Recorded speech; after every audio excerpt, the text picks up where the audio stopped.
غزل شماره 832 از دیوان غزلیات مولانا.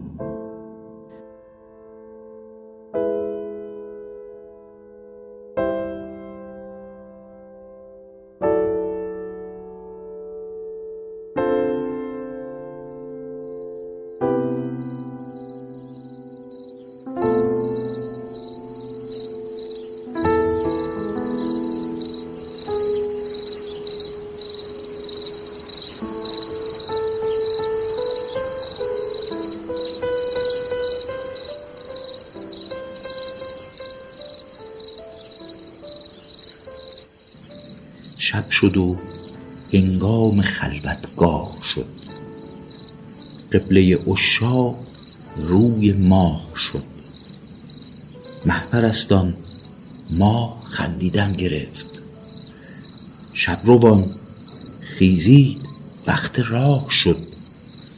خواب آمد ما و منها لا شدند، وقت آن بی خواب الا الله شد. مغزها آمیخته با کاه تن، تن بخفت و دانه ها بیکار شد. هندوان خرگاه تن را روفتند، ترک خلوت دید و در خرگاه شد. گفتگوهای جهان را آب برد، وقت گفتنهای شاهنشاه شد. شمس تبریزی چو آمد در میان، اهل معنی را سخن کوتاه شد.